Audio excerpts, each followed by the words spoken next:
Linha Aberta, com Carlos Alberto Sardenberg.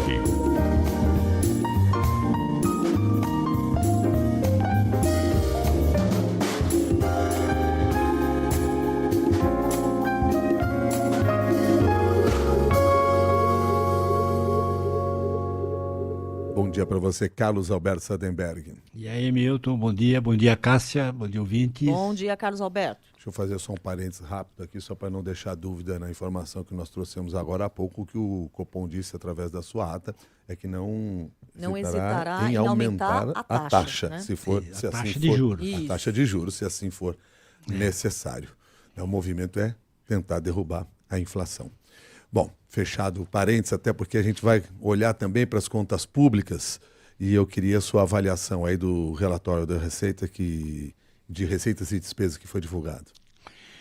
Então, Milton, bom, primeiro aqui uma palavrinha rapidamente aqui sobre o Copom, sobre essa informação dada agora há pouco. A grande discussão nos meios econômicos é a seguinte: quando que começa a cair a taxa básica de juros, que está em 15%, considerando que a inflação está dando sinais de arrefecimento aqui no Brasil.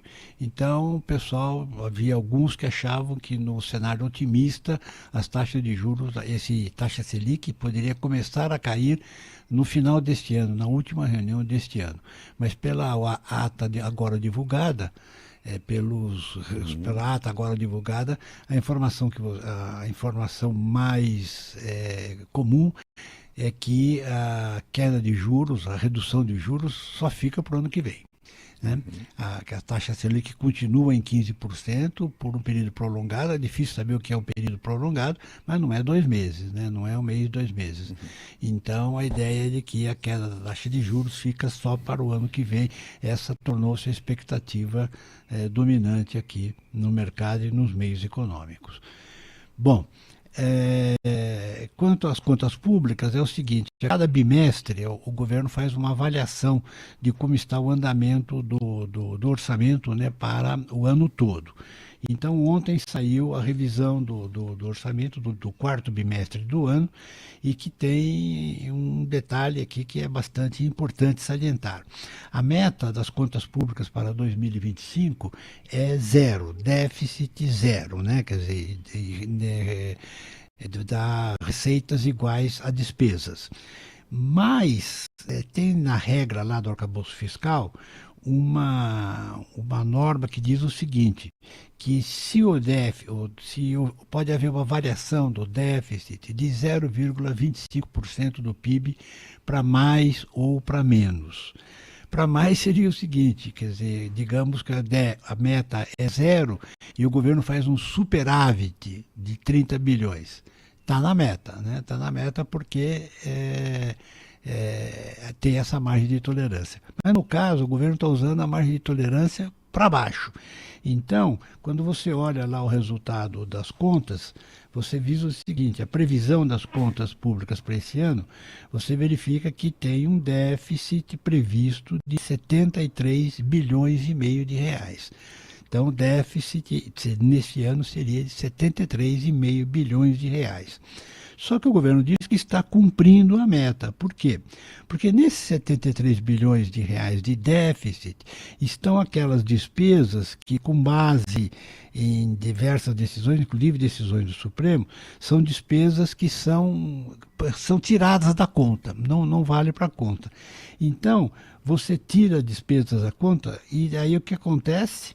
Acontece que você cai, o déficit, que era de 73,5 bilhões, déficit real, né, cai para 30,2, déficit contábil, porque aí você eliminou a contabilidade daquelas despesas que são consideradas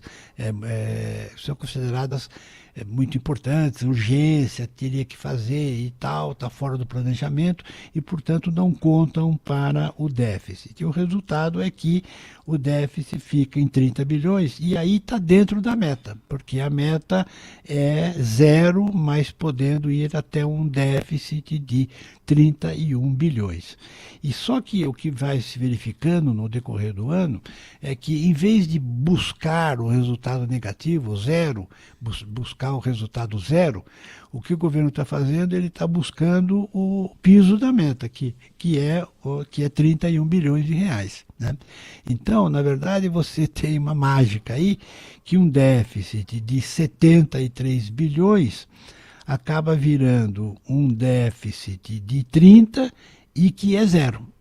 E que, na verdade, é como se tivesse sendo cumprido o déficit de 0. E, obviamente, não está. E o resultado disso é que essas despesas, mesmo não contabilizadas, têm que ser pagas. E o governo não tem a receita para pagá-las. Então, o que o governo faz? Ele simplesmente emite dívida. Então, esse é o problema das contas públicas. Você faz lá uma mágica, os números ficam palatáveis, parece que está na meta, mas na verdade o déficit é bem maior do que está ali escrito e esse déficit vai aumentando a dívida pública e vai aumentando, portanto, a conta de juros que o governo tem que pagar.